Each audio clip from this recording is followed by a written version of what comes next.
रायसेन जिले में एक दर्दनाक सड़क हादसा हुआ जिसने सभी को झकझोर कर रख दिया। बेगमगंज सुल्तानगंज मार्ग पर दो बाइकों की आमने सामने की भिड़ंत में 21 वर्षीय अजय कुशवाहा की मौके पर ही मौत हो गई, जबकि उसके साथ ही मदन विश्वकर्मा की हालत बेहद नाजुक है और उसे भोपाल रेफर किया गया है। थाना प्रभारी राजीव उइके ने बताया कि हादसा रात करीब 8:30 बजे ग्राम तिनसुआ मोदकपुर श्रीजी प्लाट के सामने हुआ। अजय अपनी बाइक से बेगमगंज आ रहा था, तभी सामने से तेज रफ्तार में आ रही टीवीएस बाइक ने जोरदार टक्कर मार दी। टक्कर इतनी भीषण थी कि दोनों बाइक सवार सड़क पर गिर पड़े और बुरी तरह घायल हो गए। घटना के बाद टक्कर मारने वाला युवक अपनी बाइक वहीं छोड़कर फरार हो गया। हादसे की खबर मिलते ही भरत कुशवाहा नामक युवक ने पुलिस को डायल 100 पर सूचना दी। कुछ ही देर में पुलिस मौके पर पहुंची और दोनों घायलों को अस्पताल पहुंचाया, लेकिन डॉक्टरों ने अजय को मृत घोषित कर दिया। वहीं मदन की गंभीर हालत को देखते हुए उसे पहले जिला अस्पताल और फिर भोपाल रेफर कर दिया गया।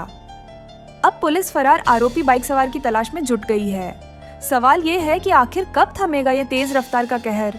सड़क हादसे लगातार बढ़ते जा रहे हैं, लेकिन लोग सावधानी बरतने को तैयार नहीं हैं। क्या ऐसे हादसों पर काबू पाया जा सकता है? आपकी राय क्या है? कमेंट में जरूर बताएं और ऐसी ही खबरों के लिए जुड़े रहें केसरी न्यूज के साथ। सिलवानी में उस वक्त हड़कंप मच गया जब एक बेकाबू डंपर सीधे शिव मंदिर में घुस गया।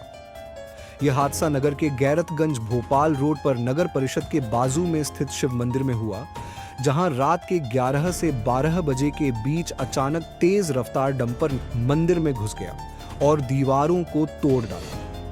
घटना के बाद लोगों की भीड़ जुट गई और मंदिर में हुए इस हादसे को देखकर हर कोई सदमे में था। चौंकाने वाली बात यह है कि डंपर में सवार तीनों लोग नशे में धुत थे, जिनमें ड्राइवर और 2 अन्य व्यक्ति शामिल थे।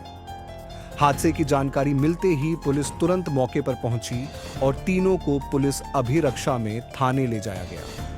इस घटना ने एक बार फिर नशे में गाड़ी चलाने की लापरवाही और उसके खतरनाक नतीजों को उजागर किया है।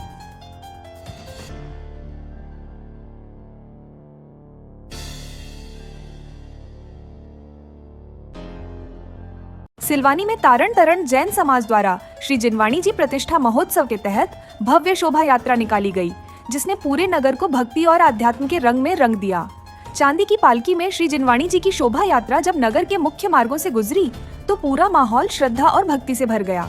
श्रद्धालु जयकारों के साथ पालकी को कंधे पर उठाकर चल रहे थे।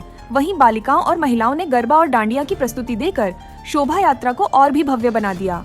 शहर भर में तोरण द्वार सजाए गए थे, लोगों ने रंगोली बनाई और जगह जगह पालकी का स्वागत किया। विभिन्न संगठनों, व्यापारियों और जनप्रतिनिधियों ने श्रद्धालुओं पर पुष्प वर्षा की और आरती उतारकर भक्तिभाव प्रकट किया। शोभा यात्रा के दौरान धार्मिक भजनों पर श्रद्धालु भक्ति में झूमते नजर आए। इस ऐतिहासिक आयोजन में देश भर से हजारों की संख्या में तारण स्वामी के अनुयायी शामिल हुए।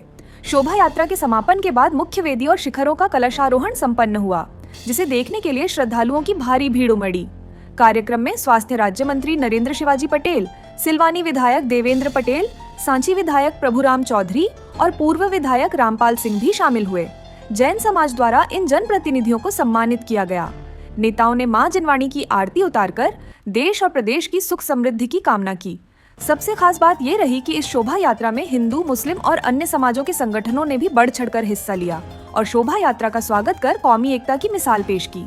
यह आयोजन धर्म और समाज के बीच एकता का संदेश देता हुआ पूरे नगर में चर्चा का विषय बन गया। रायसेन में 10वीं और 12वीं की बोर्ड परीक्षाएं 25 फरवरी से शुरू होने जा रही हैं, लेकिन इस बार सख्ती पहले से कहीं ज्यादा है। कुल 31,263 विद्यार्थी परीक्षा देंगे और 83 परीक्षा केंद्रों में से 9 को अति संवेदनशील घोषित किया गया है। प्रशासन हर हाल में नकल रोकने और परीक्षा की शुचिता बनाए रखने के लिए हाईटेक रणनीति अपना रहा है। प्रश्न पत्रों की सुरक्षा पर खास नजर रखी जाएगी। थाने से परीक्षा केंद्र तक हर मूवमेंट को ट्रैक किया जाएगा और संवेदनशील केंद्रों पर विशेष प्रेक्षक तैनात किए जाएंगे।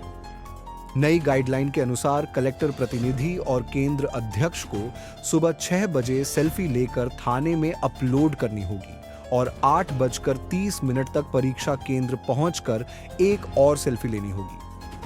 प्रश्न पत्र का बॉक्स 8:45 के बाद ही खुलेगा और पूरी प्रक्रिया की वीडियोग्राफी होगी। आज 10वीं 12वीं हाई स्कूल हायर सेकेंडरी की जो परीक्षा आयोजित होना है उसके संबंध में प्रत्येक परीक्षा केंद्र पर कलेक्टर प्रतिनिधि नियुक्त किए। उन कलेक्टर प्रतिनिधि को आज प्रशिक्षण दिया गया है।